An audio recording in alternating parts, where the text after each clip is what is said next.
Good morning, everyone. My name is Maya Luria with TMC for Seniors, and today we are continuing on in our October for the Health of It, and we will be discussing I Eat, Therefore I Can. Mary Mellady is here with us. I know many of you know Mary. She is a registered dietitian with TMC and always gives us unbelievable information that we need for our daily lives when it comes to nutrition. So, welcome, Mary. How are you today? I'm good, thank you. So, Okay, I have to start with a joke since you said unbelievable. So okay, what do you call a beehive with no exits? what is it? Unbelievable. Thank you for the joke. I think we all need that today, too. So, so you do have an online audience along with an in-person audience. I have gone ahead and put your PowerPoint up for you.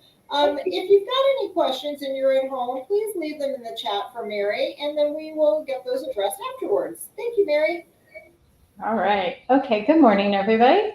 Okay, so when I was talking to Maya and Jen about this topic, it made a lot of sense to me because this is how I start all of my nutrition counseling. I'm going to scoot this way a little bit because I can see you now.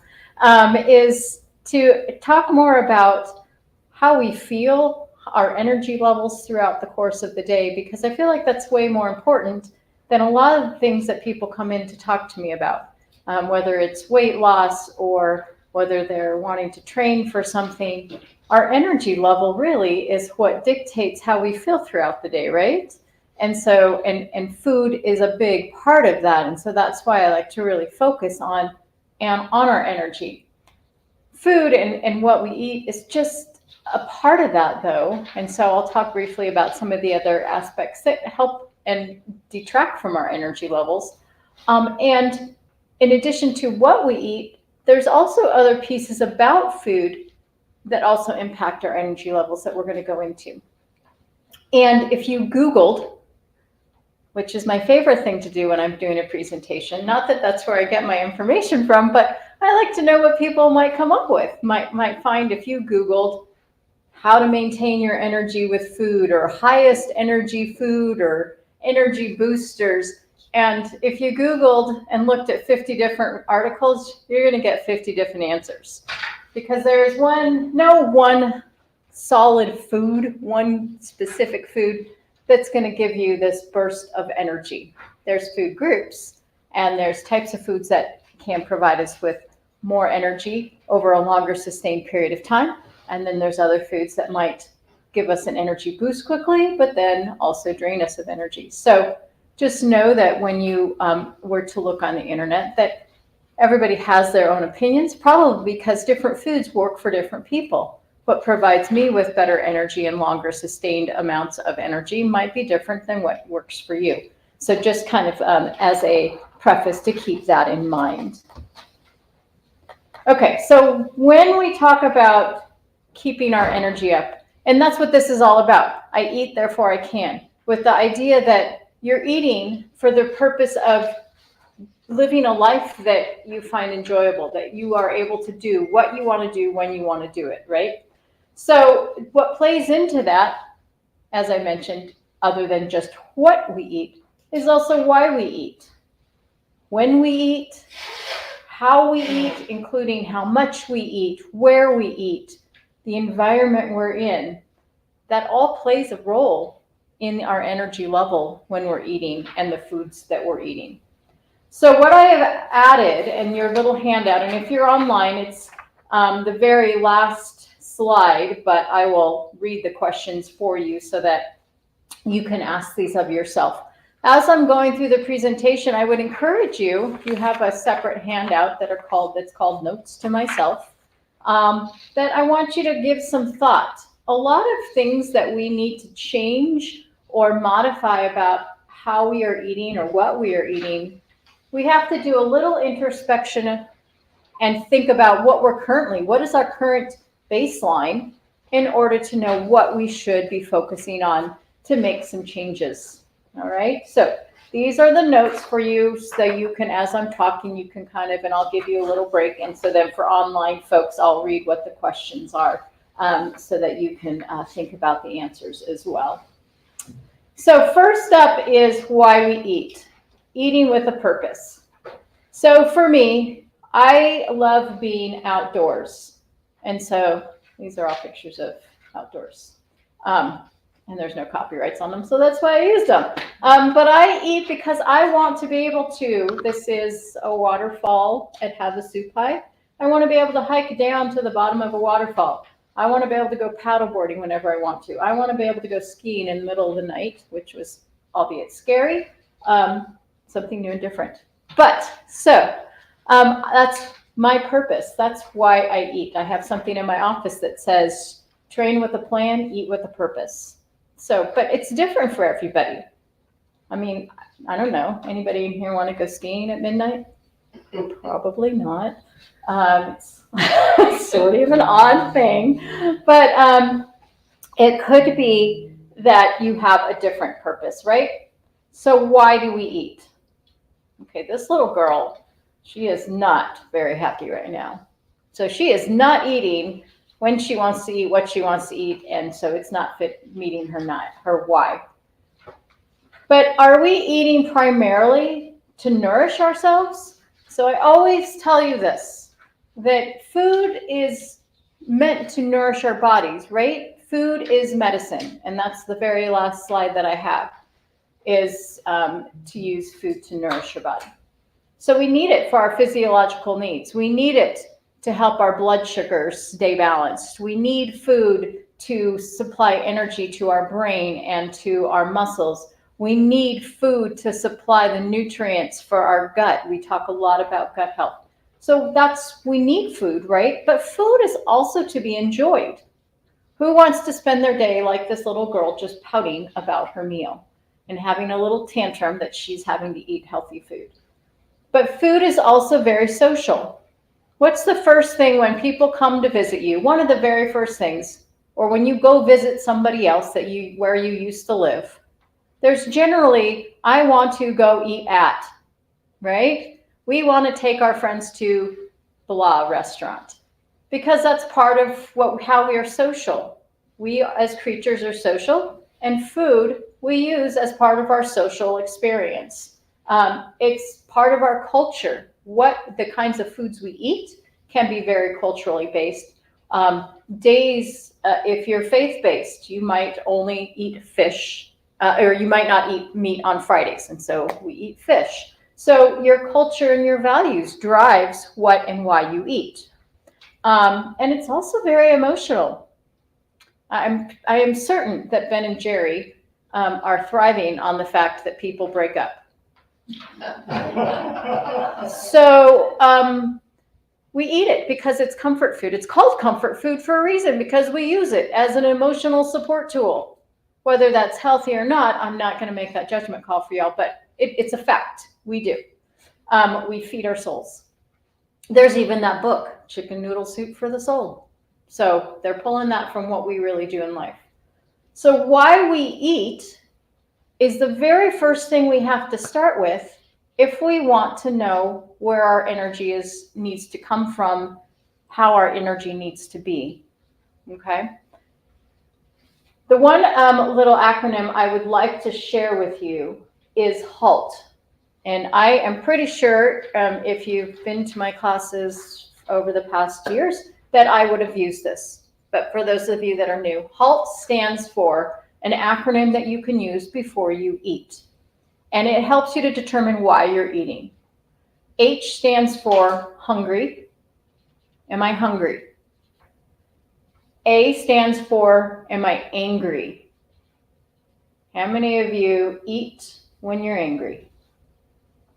Because it's something you have control over versus what made you angry. L stands for lonely, can also be upset, or if you even want to go to the extreme of depressed. So, are you having other emotions other than anger?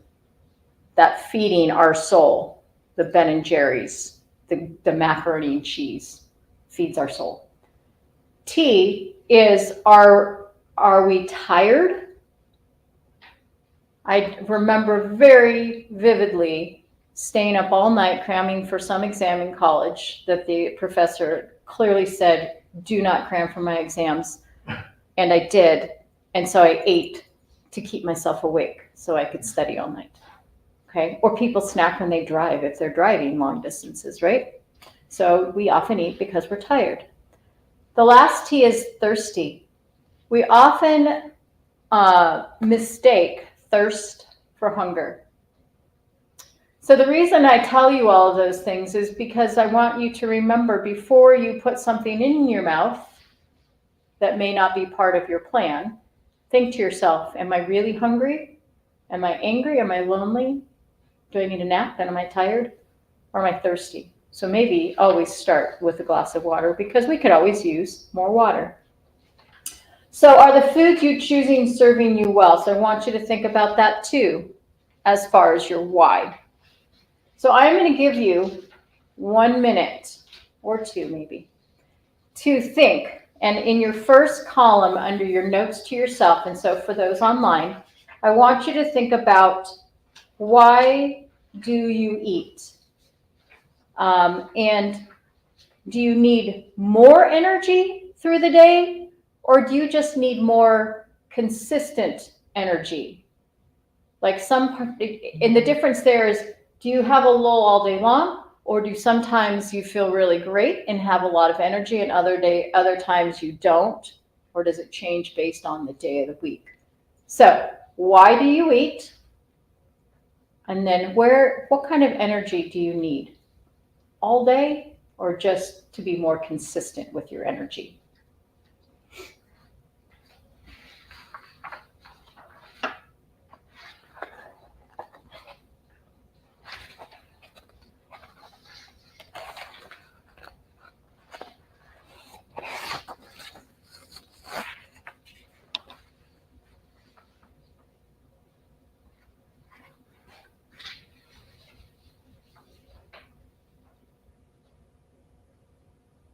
And as you're thinking about why you're eating, think about, is that really the right reason that you want to be your why? So going back to that, are the foods I'm choosing and eating, are they serving me well?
Okay. This is a question you can revisit often, and I would encourage you to do so. I would also say at this point that nutrition and what we eat, it's a lot about what we eat and the kinds of foods, and there's a lot of very scientifically based recommendations around what you eat and when you eat and how much you eat, and that's great baseline. We also need to input to that equation that emotional part of why we're eating and how we're eating, because nutrition is so very individualistic. And so that takes a lot of introspection to understand yourself. And when I ask people in my office this question, it can churn up a lot of emotions for people, because they don't realize, if you don't take the time to think about it as to why am I snacking on Ben and Jerry's every night?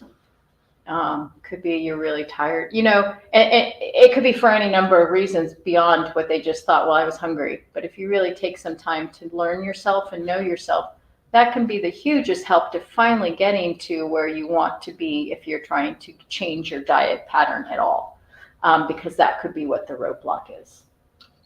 Okay, moving on. Nutrient-dense food. So what are we eating? All right, so we want to make sure that the food we're choosing most of the time, because I do believe everything fits in your diet in moderation, but majority of the time you want what you're putting into your mouth to be nutrient dense, meaning the food has value to your body physiologically, whether it is for energy, purely for calories. It cannot just be purely for calories. It needs to also have the benefit of having some fiber in there, or that it needs to have protein, or there needs to be vitamins, nutrients, or probiotics, prebiotics. It needs to be serving a function in your body, so that those times that you eat those empty calories, which should be a smaller percentage of time, that is to be purely enjoyed as an indulgence rather than supplying your body with energy. So what I have here is listed is general food groups of nutrient-dense foods. And if you were here for the last talk, the talk before that, the talk before that, this is going to look very similar to one specific diet. Any guesses? The Mediterranean diet, that we want half our plate to be vegetables and fruits, that we want to have whole grains, that we want to choose lean protein, whether that's animal or plant-based, low-fat dairy products, or if you're choosing a soy or an alternate to a dairy product, that it is a low-fat version. And healthy fats, by that I mean those that are liquid at room temperature, the olive oils, the canola oils, okay? So again, you know this. You all know this. The empty calories are those packaged carbs, the ice cream, the Ben & Jerry's, the sugar beverages, those sodas or juice, very sugary, very easy to consume and have a lot of calories with very little nutrient density to it. Processed meats. Well, I love myself some bacon, but it's just got to be every once in a while. It's one of those every once in a while things. Same thing with things like salami or pastrami or pepperoni. The white grains, the white rice, the white pastas, the white breads, the crackers, all of those very processed kinds of things you would normally consider a carb, we want to stay away from. And those unhealthy or solid fats, those that are solid at room temperature, those are also not providing us with good sources of calories. So thinking about what you eat, thinking always that you're combining something from a complex carbohydrate, and that's the vegetables and fruits or the whole grains, with a lean or low-fat source of protein, and that's whether it's, again, from an animal or vegetable source. Combining those two provide you more sustained, long-lasting energy.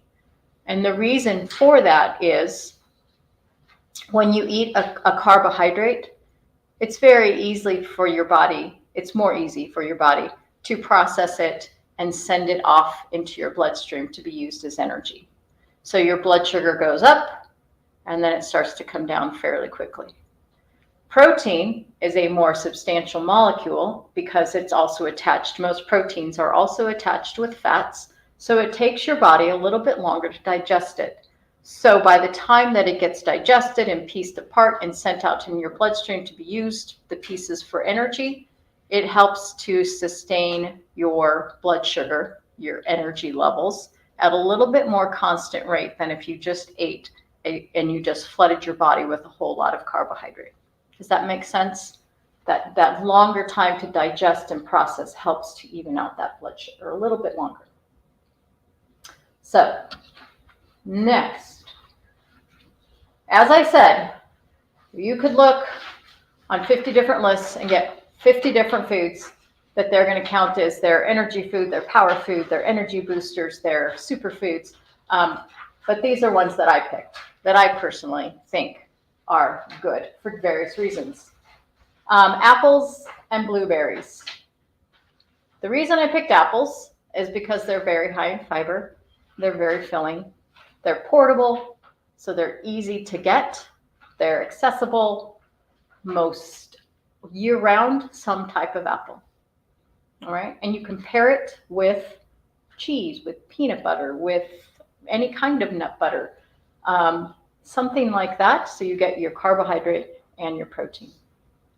I picked blueberries because blueberries, very high in antioxidants, and they're easy to snack on, right?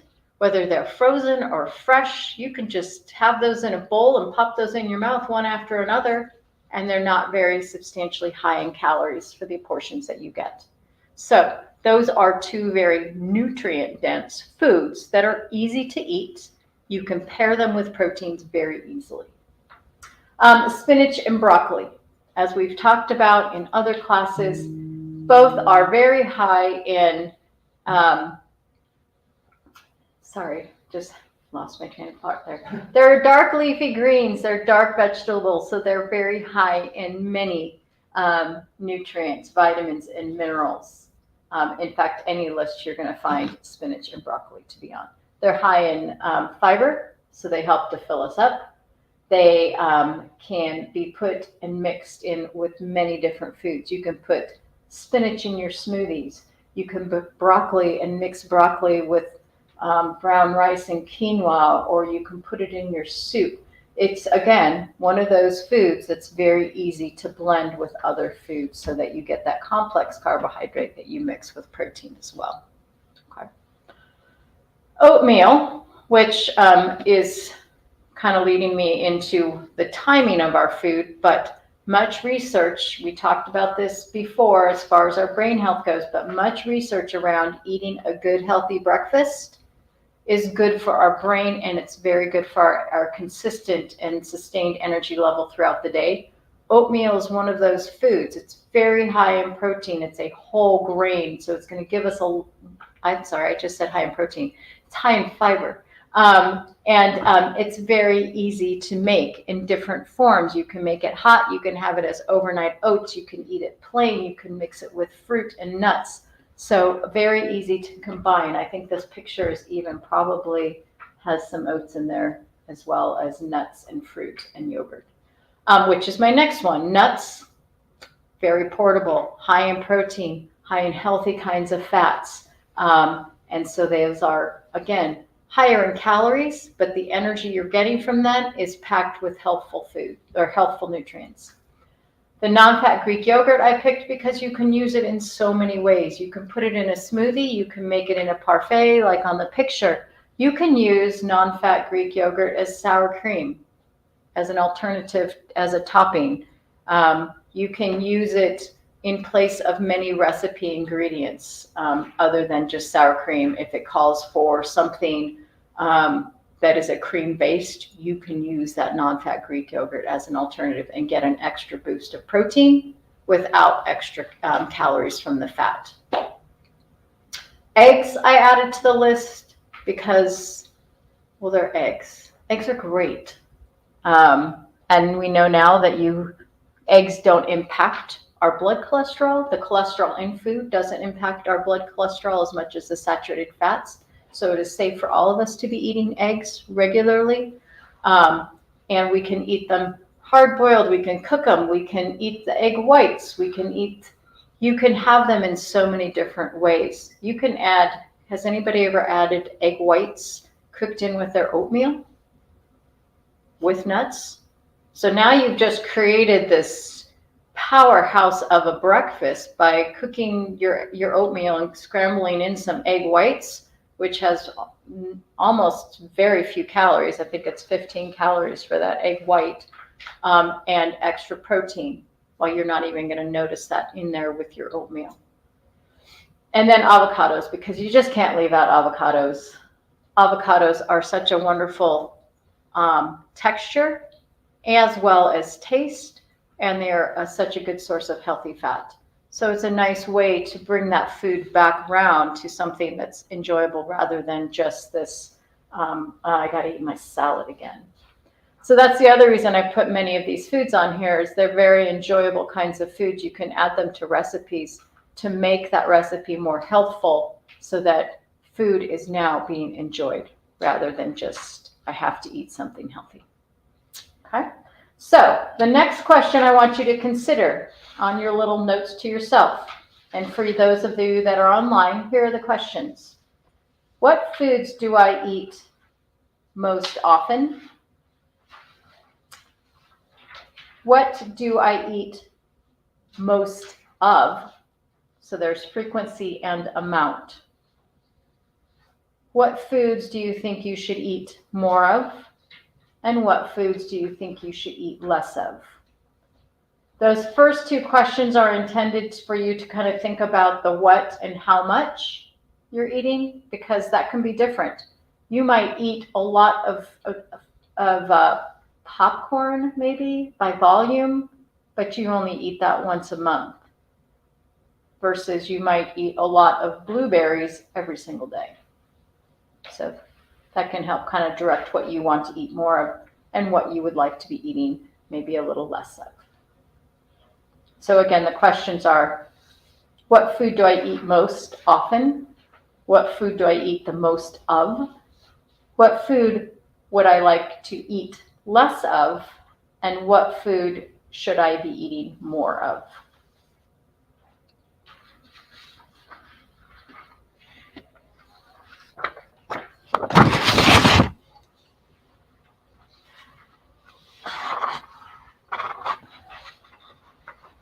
I'm also going to move forward to this energy zappers. This isn't probably shocking, but if you're looking at what foods you might want to eat less of, that's that sugar, the caffeine, the soda energy and energy drinks, and those simple carbs.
Okay.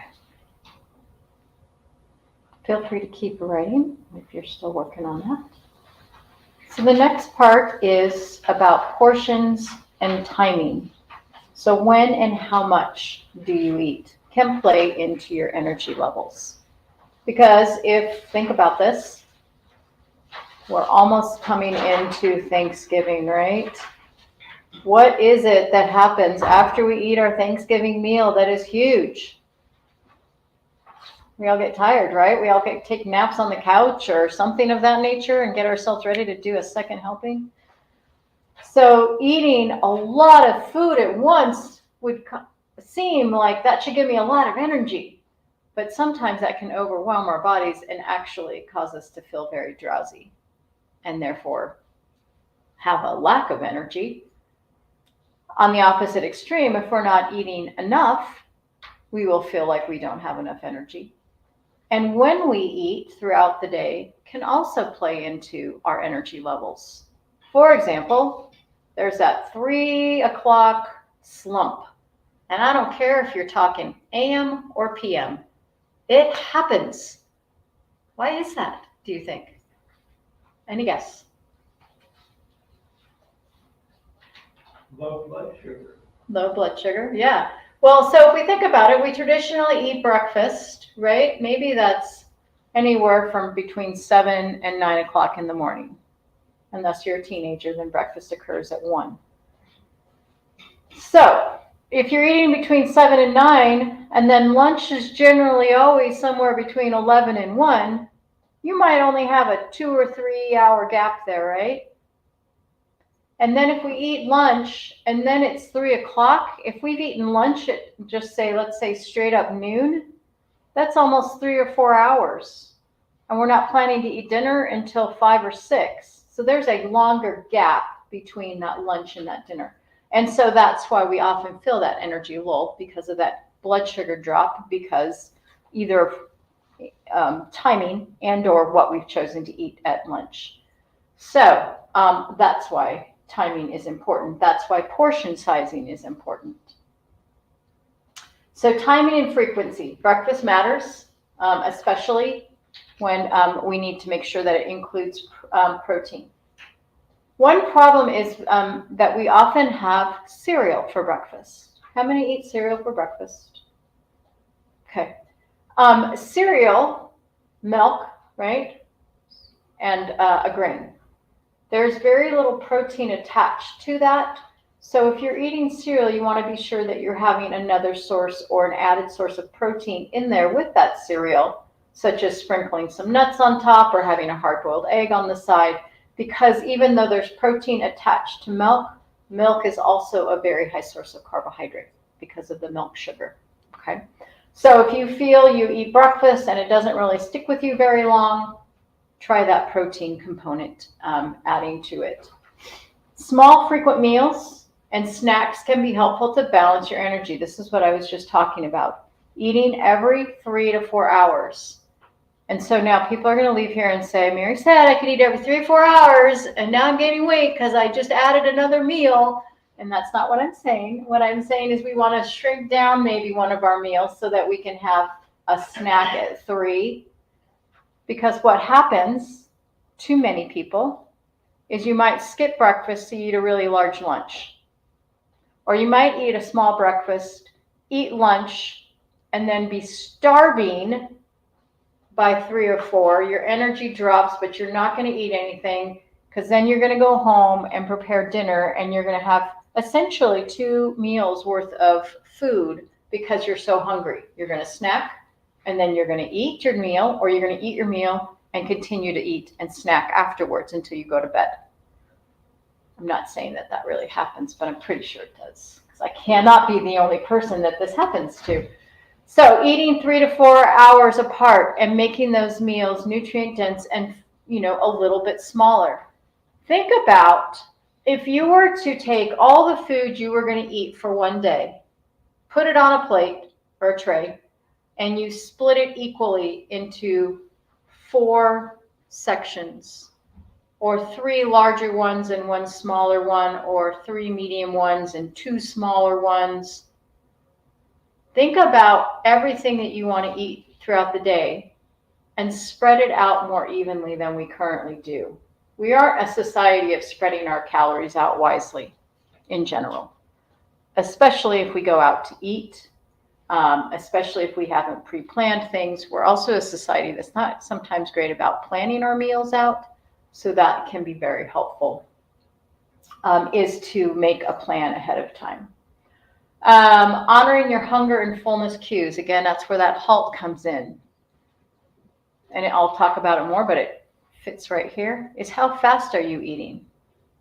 If you're eating very fast, less than 20 minutes, then likely your sense of when you're starting to get full, that sensation isn't able to catch up quick enough because you've eaten too fast. It takes our stomach a little bit and to connect with that brain to say, all right, I've had enough. So we need to slow down how we eat. Set your utensil down. Chew your food. Take some time with it. And so understanding when it's time to end versus when you're just going to keep eating. The other part is the whole clean plate club. I've got to finish it. I can't waste it. Is if we eat a little bit slower, we might get to a point where we think, I've had enough and there's enough left on my plate, I can save it. Versus you eat really fast, you finally feel full and there's 2 bites left. I'm just going to finish those. So thinking about eating a little bit slower, thinking about what is it that I really do need? How much do I need? Using smaller plates because we do eat with our eyes. So sometimes using smaller plates, smaller cups can help us modify what we're putting on our plate. Like if we had a huge plate, plates used to be much smaller. Now plates are huge. And when we see a huge plate with just 4 little portions on there, that's not very satisfying, right? We feel like we've been deprived. Well, certainly I'm on a diet if that's all I get on my plate. And I don't want you to have to feel like you're on a diet. So using a smaller sized plate can help with that visual perception. Okay. Eating dinner earlier. I'm such a big fan of this because as we age, we don't sleep well, do we? Who in here sleeps really well? I want to know your secret. What is it? I'm really tired. No. Okay, so you want to step that back a little bit. Is why you're so tired. Does it have to do with what you're eating? But in general, as we age, our ability to sleep soundly and consistently for a full 8 hours is definitely gets less and less. So helping that in any way we can would be good. So moving our dinner back and giving ourselves at least 2 hours before bedtime can help us go to sleep a little bit easier and stay to sleep. Okay, it's because our body, our body doesn't trigger that melatonin release until we have done all of our digestive processes for the day. So thinking about that. It also just will help you sleep better if you're not feeling quite so full. All right. Portion sizes, too large for meal. We talked about that, the example being Thanksgiving. Really think about, and this has to be a lot of introspection. This can't be me telling you, or it can be a one-on-one appointment that says how much you really do need to eat. How much do you really need? It's probably less than you think. So give that some thought. Eat really slow one meal and find out when it is that you get full. That might be a good experiment. Have your plate, put half of what you would normally put on your plate, eat very slowly, and see if you're full or not.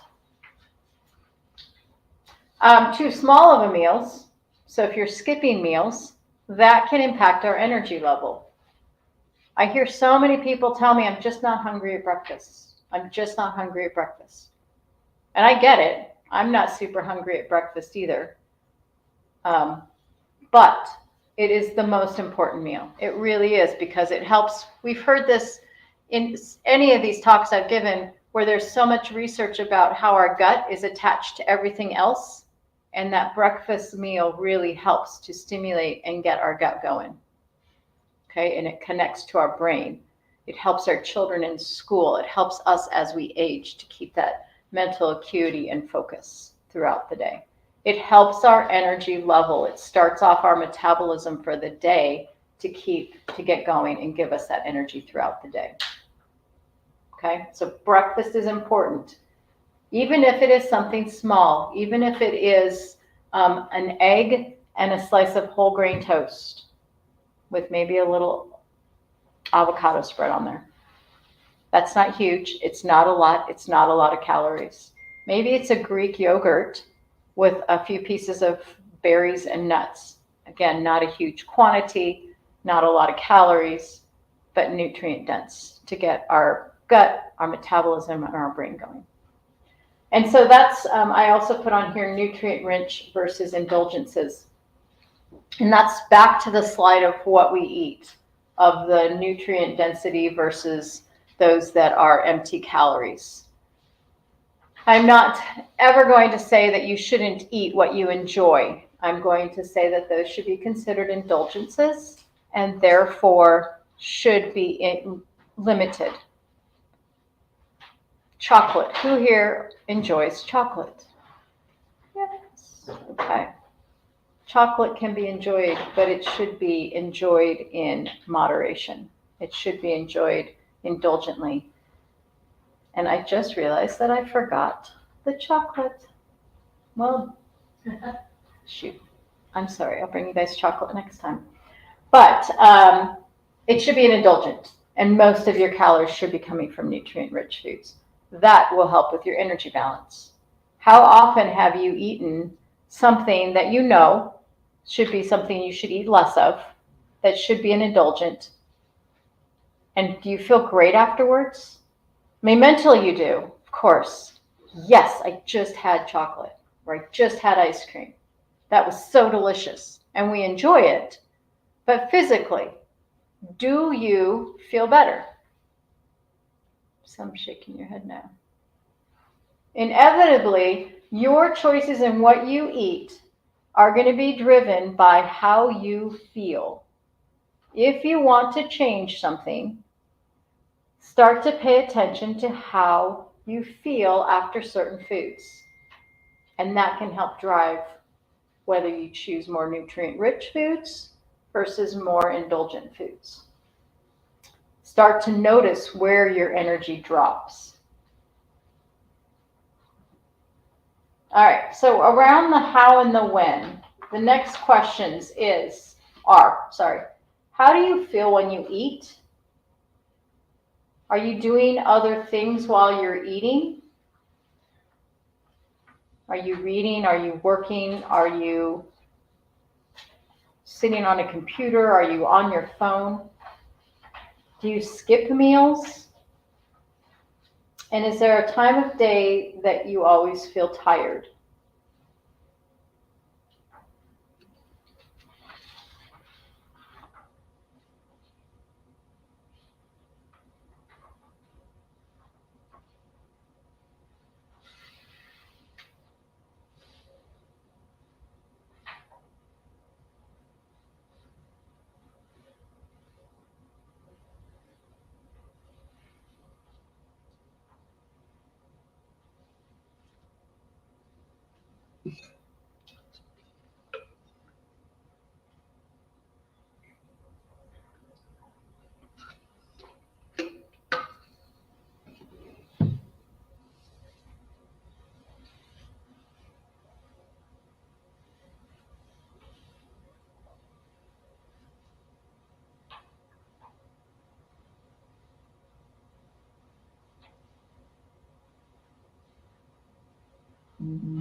Okay.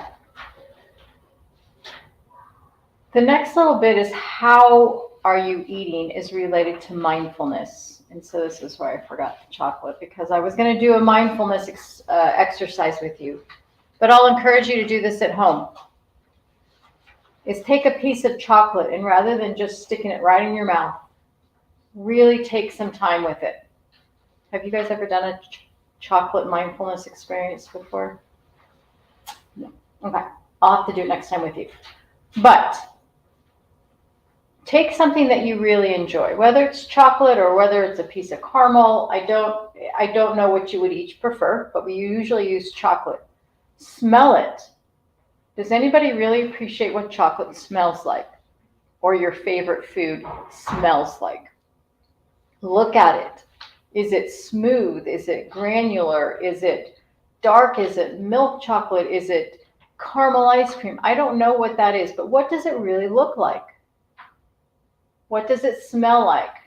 And then when you put it in your mouth, a small bite of whatever that indulgence is, let it just sit there. Don't just swallow it. Let it sit there. What does it feel like in your mouth? If it's ice cream, is it cold? Is it chocolate and it feels very smooth? if you start to appreciate all of these little intricacies of this food that you love, that you enjoy, it then becomes an indulgence and it's a treat. And that's when you start to be present for what you are eating. So how we eat mindlessly versus being present for it, distracted or focused. I once ate a whole entire sleeve of saltine crackers while I was working on a presentation and I never knew it. I actually went into my coworker and said, "Why did you take my crackers?" And they were like, we didn't touch your crackers. I was like, surely somebody ate my crackers. I had eaten them all because I was so distracted and I was doing something else because I was really focused on this report I was doing. How often do you do that? How often do you eat your whole meal and not even realize that you've eaten your meal? Because you've been, for no other reason than you just haven't paid attention. You might be reading a really good book and you've gotten to the end. Or you might be watching TV and you're like really into this show. Nothing about that is bad, but you have just eaten a whole meal without having been present for it. And so that can affect our energy level because, again, we eat with our eyes. So then we might eat more than we intended to. And then what do we feel like when we eat too much? We're draggy. And then we might not sleep well if it's in the nighttime. Or we may skip a meal and that affects our energy level being consistent. Okay, so thinking about that. Fast versus slow. Again, eating slower helps us to realize and understand when we're hungry, when we're full, versus eating really fast can also be a little bit more difficult for our digestive system because there's a lot happening there. And are we haphazardly, love that word, eating versus with a plan? Eat with a plan and have a backup for your plan. When we are stressed, when we have a lot going on in our lives, when we're doing all these different things, when we're running around, we are not good at making smart decisions when we're under stress. Have a plan, okay? And that can help our energy levels. If you've pre-planned, I'm going to eat this for breakfast and I have all the ingredients. I'm going to eat this as my mid-morning snack because I'm going to go do a exercise class at the seniors, or I'm going to eat it right afterwards. Have it ready. Have it pre-packaged. I'm going to eat this for lunch. I'm going out to lunch. I'm meeting friends. Take a look at the menu. What should I get here that would serve me well versus just going in and thinking, I'm going to make a really smart decision. No, you're not. And then know what you're going to have for your afternoon snack or know what dinner is going to be. Plan for that nighttime snack if you are having problems with your blood sugar through the night. Have a plan. Have the items. Write down what you're going to eat for the week. Go to the store and buy just those items. And never go to the store hungry. You all know that. That also helps financially, right? If you have a plan for everything you've bought ahead of time, rather than it just dying in your crisper, you know what you're using it all for. Where you eat can also be a big factor and influence our eating habits. So what's going on around you? How noisy is it? Does it smell pleasant? Is it not appealing? Are you on the run? Are you eating in your car often? This can all influence our energy levels. And this is one of my favorite quotes. A crust eaten in peace is better than a banquet partaken in anxiety. How many of you have ever felt, and you don't have to raise your hands, but how often have you ever been eaten somewhere and it's just been so chaotic that you haven't really enjoyed that meal and it's like almost like you didn't have that meal? Or it's worse, you feel terrible after having eaten that meal because you've been so stressed, whether it's by the noise level, by the atmosphere, just by what's going on around you. That impacts our energy. That is almost detracting from our energy when we are trying to probably replenish by what we're eating. So think about that. And that was one of your questions around, how do I feel when I eat? Is it an enjoyable experience? Is it relaxing? Is it peaceful? Again, we are social creatures. We are meant to enjoy our meals. So enjoy it. Okay. The other factors are hydration. That was that last T of HALT. That can impact our energy levels.